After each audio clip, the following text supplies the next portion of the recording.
स्थायी समितीच्या सभेमध्ये आज सोलापूर महानगरपालिकेची कर प्रणाली जी नव्याने आणि रेडी रेटनरवर आणलेली आहे त्यासाठी विषय आला होता।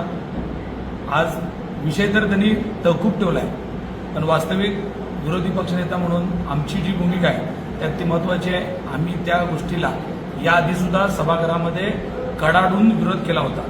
मागं पाण्याच्या नावाखाली यांनी हा विषय आणला।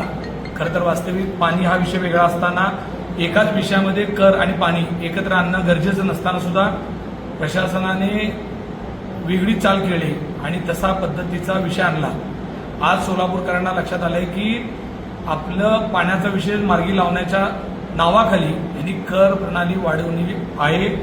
नवीन रेडी रेटनर कर प्रणाली जे भांडवली मूल्यावर असणार आहे आणि त्याचा फटका प्रचंड मोठ्या प्रमाणात सोलापूरकरांना येणाऱ्या काळात बसणार आहे। ही गोष्ट आम्ही वारंवार लोकांना ओरडून सांगतोय की तुम्ही लोकांनी रस्त्यावर उतरलं पाहिजे, समोर आलं पाहिजे आणि या नवीन कर प्रणालीला विरोध केला पाहिजे।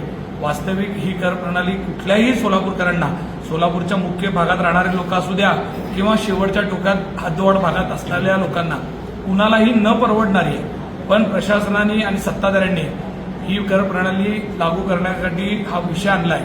वास्तविक या विषयाला आमचा तर विरोध आहेच, पण आजच्या तारखेला स्थायी समितीमध्ये हा विषय तात्पुरता तरी पुढे ढकललाय, पण उद्याच्याला जाऊन परतच्या बोर्डामध्ये हा विषय येणार आहे।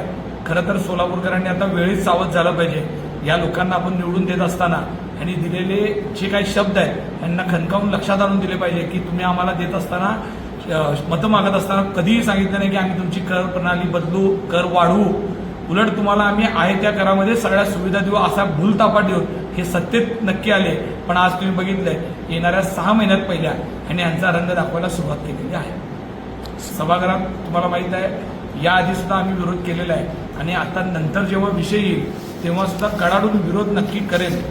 वास्तविक खरं तर सोलापूरकरातल्या मुख्य शहरवासियांनी ह्याच्यासाठी बाहेर येणं, डॉक्टर्स असतील, इंजिनियर असतील, समाजातले अनेक घटकांनी, व्यापारी असतील, यांनी समोर येऊन आता खरं तर या लोकांना जाब विचारणं तितकंच महत्वाचं आहे। आमचं जाहीर मत असं आहे की आपली जी पूर्वीची भाडे मूल्यावरची कर प्रणाली आहे तीच आपण अंमलात आणावी, तीच कार्यरत ठेवावी, अशावर आम्ही ठाम असणार आहोत। येणाऱ्या काळात बघू शकता।